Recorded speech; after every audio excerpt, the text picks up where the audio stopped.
Good morning, okay, and 8:34. Happy Wednesday to you.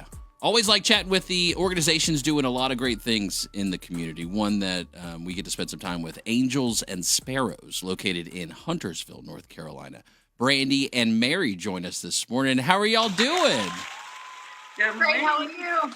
Good. Thank you both so much for being here. So, Brandi, for those who have not heard of Angels and Sparrows, or maybe have maybe heard of it in the past, but don't really know the core operations of what you guys do, introduce Angels and Sparrows, and what is it that you guys do with the community? Yeah, thanks so much. So Angels and Sparrows has been around since 2008. We serve primarily initially as a community table where we don't just provide hot meals Monday through Friday for individuals that are food insecure. We also have access to a marketplace that provides groceries. And then we're also building social capital and helping people get connected and doing this all with like dignity and hope at the core of what we do.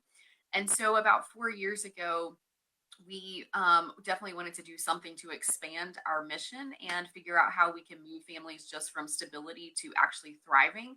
So we launched our Pathway program, which is a two-generational model focused on helping both the parents and the children get the skills that they need to be more successful. And so we're helping parents through workforce development and different skill building courses, while their kids are also getting a combination of tutoring, mentoring, social emotional skills, career, college readiness. And then we can also do like wraparound for our whole families where we can provide resources and referrals for things like budgeting. We can also talk to them about, we can write referrals to mental health and things of that nature, housing with some of our partners if they need it.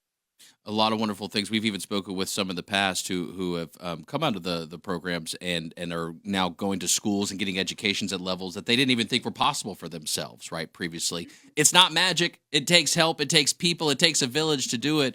One of those village members joins us this morning. Mary, how are you? Good morning. What a dreary morning it is this morning. Yes, it is. Yes. Yes, unfortunately, yeah, the rain, the much needed rain, right? The cycle Yes, that we get every day. Mary, for your journey with Angels and Sparrows and your involvement, your volunteering and your support of Angels and Sparrows, Yes. when were you first introduced to Angels and Sparrows? Well, to be honest with you, my husband and I were familiar with Angels and Sparrows through the community table. So we had donated there before and things like that. But I didn't know about the Pathways program. And so what happened was I ran into a woman that I used to work with, and we were both avid readers. And so we would always talk about, what books we had read and this and that. And she said, "Oh, I'm volunteering at a reading program." And I was like, "You've got to be kidding me. I have always wanted to volunteer for a reading program." So she told me about it, and I immediately came home and filled out my application and started the next semester. And so volunteering, is it easy to do with Angels and Sparrows? And act like Brandi, it's okay, Brandy's not really here. Is it easy to get involved with Angels and Sparrows? Do they make it really difficult and daunting of a task to get No, involved? it's What's that very like? easy to get involved. So the reading program, I absolutely just love it. I'm like I said, I'm an avid reader, and I always wanted to volunteer for a reading program. And even if someone doesn't develop a love of reading like I did, it's an essential skill, right? So I want to do everything that I can to facilitate both of those things. And so, the systems that are in place for the volunteers, that they make it super easy.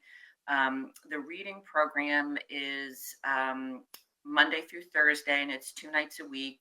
And as a volunteer, you can pick one, two, 3, or 4 nights, whatever you like, from 6 to 7. It's a semester long commitment, and it's an hour each night, and it's a lot of fun. It's very fulfilling, and you get to know the kids. You get to develop relationships, and like Brandy mentioned, the social capital is so important. So they're getting really positive feedback. They're getting exposure to a lot of different people, and as a volunteer, it's a lot of fun.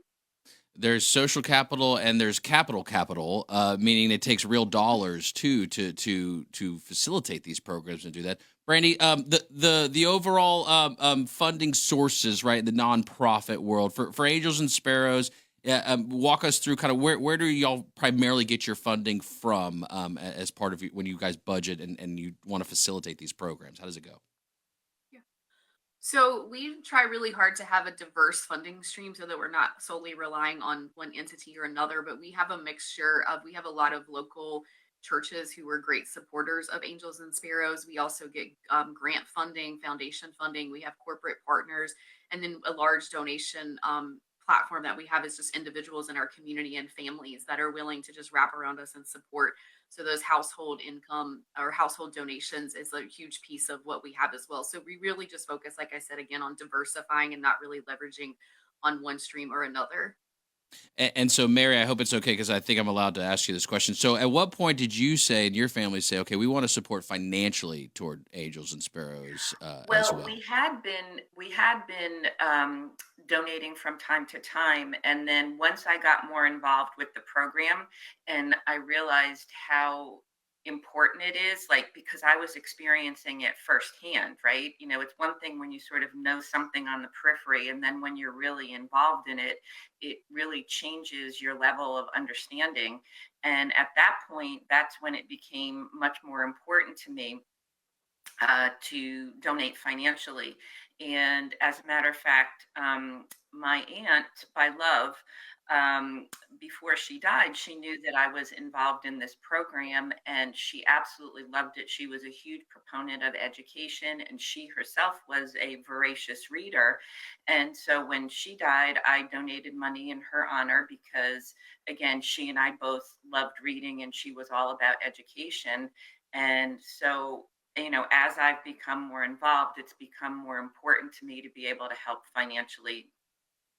I'm on angelsandsparrows.org right now, and I'm on a page that's called Full Plate Fundraiser, and there's a countdown clock going on this thing. Brandy, is this thing explode in 2 days, 11 hours, and 17 minutes, or what's going on my computer screen right here?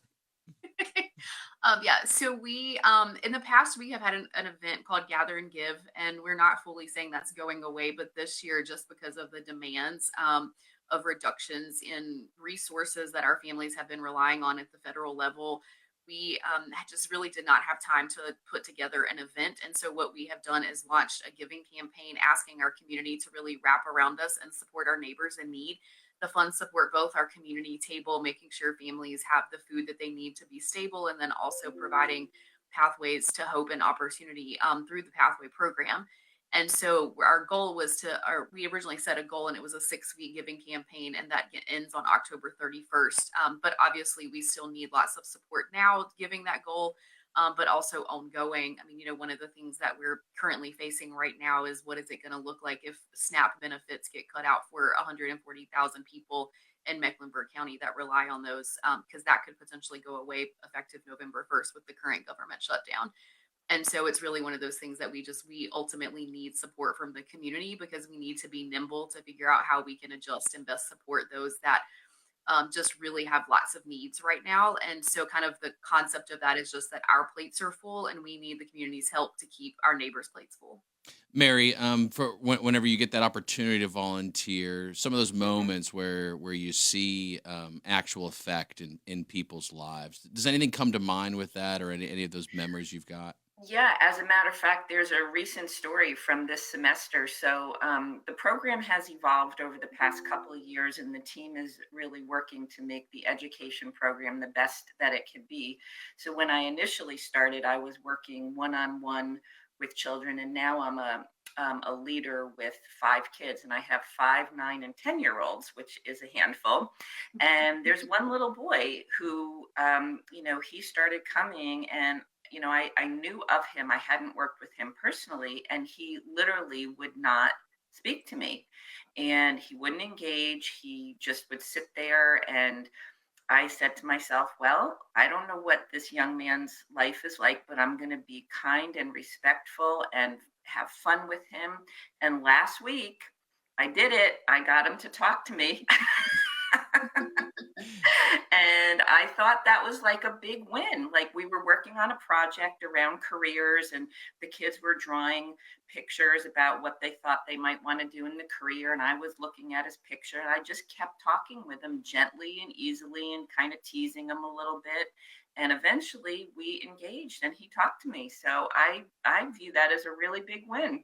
One of those opportunities to give back in the local community. You can be a Absolutely. volunteer as well. Angelsandsparrows.org. Maybe you are strapped on time. You don't have the ability to give time, but you've got some dollars you can give. Yep. Right now is your opportunity. Full plate fundraiser going on. Angelsandsparrows.org. Wonderful organization located in Huntersville. Brandi, thank you so much again for coming by and saying, hey, hope the best for you guys. Absolutely.